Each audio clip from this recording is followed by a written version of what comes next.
Meanwhile, the United States has claimed that it has already sunk 17 ships, including one submarine of the Iranian Navy. No Iranian ships are said to be remaining in the Arabian Sea, the Strait of Hormuz, or the Gulf of Oman. The U.S. severely damaged Iran's air defense capabilities as well and destroyed hundreds of ballistic missiles, launchers, and drones. Take a look. I'm Admiral Brad Cooper, the commander of United States Central Command.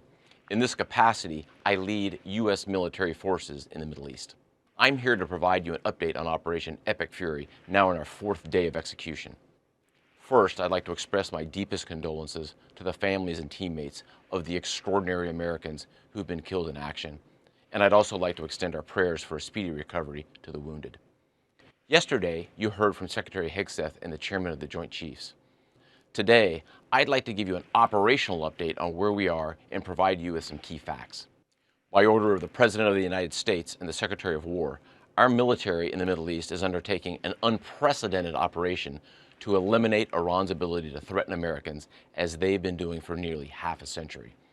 Having spent more than 36 years in the military, I could not be prouder of America's sons and daughters in uniform who are answering the call. More than 50,000 troops, 200 fighters, 2 aircraft carriers, and bombers from the United States are participating in this operation, and more capability is on the way. These forces bring a massive amount of firepower, representing the largest buildup by the U.S. in the Middle East in a generation. In the opening hours of Operation Epic Fury, U.S. Central Command forces, together with Israel, delivered overwhelming and unprecedented strikes into Iran. Many of you may remember the shock and awe strikes of 2003. The first 24 hours of this operation were nearly double the scale, and we continue with 24/7 strikes into Iran from seabed to space and cyberspace. Now, we're less than 100 hours into this operation, and we've already struck nearly 2,000 targets with more than 2,000 munitions. We have severely degraded Iran's air defenses and destroyed hundreds of Iran's ballistic missiles, launchers, and drones. And in simple terms, we're focused on shooting all the things that can shoot at us. Our B-2 bombers and B-1 bombers have executed uncontested surgical strikes against multiple missile facilities deep inside Iran. And then just last night, a B-52 bomber force struck ballistic missile and command and control posts. We are also sinking the Iranian Navy, the entire Navy. Thus far, we've destroyed 17 Iranian ships, including the most operational Iranian submarine that now has a hole in its side. For decades, the Iranian regime has harassed international shipping. Today, there's not a single Iranian ship underway in the Arabian Gulf, Strait of Hormuz, or Gulf of Oman, and we will not stop. We will continue to conduct dynamic targeting operations.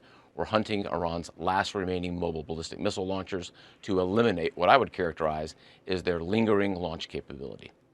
Now, in retaliation, the Iranian regime has launched over 500 ballistic missiles and over 2,000 drones. To be clear, Iran is indiscriminately targeting civilians as they launch these missiles and drones. You've seen it on TV. The evidence is crystal clear and overwhelming. Having said this, we are seeing Iran's ability to hit us and our partners is declining, while our combat power, on the other hand, is building. And my overall operational assessment is that we are ahead of our game plan. Along the way, every single branch of our military is achieving unprecedented success. I'll talk about just a few of them. Our naval forces have deployed multiple waves of cruise missiles, obliterating Iranian command and control and air defense capabilities. From 2 aircraft carrier strike groups, we're squeezing Iran from the sea and have them backed into their own ports. U.S. air forces are doing what they do best, executing a high volume of airstrikes right into Iran. Operationally, the 2 most powerful air forces in the world, the U.S. and Israel, are dominating the skies of the world's largest state sponsor of terror. Our U.S. Army soldiers are defending ourselves and our partners, and in a historic first, the U.S. Army fired long-range precision strike missiles called PRISMs in combat, providing an unrivaled deep strike capability. Also for the first time, U.S. Central Command's drone task force, called Task Force Scorpion Strike, launched countless one-way attack drones, achieving massive effects. I'd like to point out these drones were originally an Iranian design. We took them back to America, made them better, and fired them right back at Iran. I just could not be prouder of our men and women in uniform, leveraging innovation to create dilemmas for the enemy. There is no adversary too determined, No mission too difficult for the great soldiers, sailors, airmen, Marines, Guardians, and Coast Guardsmen that make up the most powerful military the world has ever seen.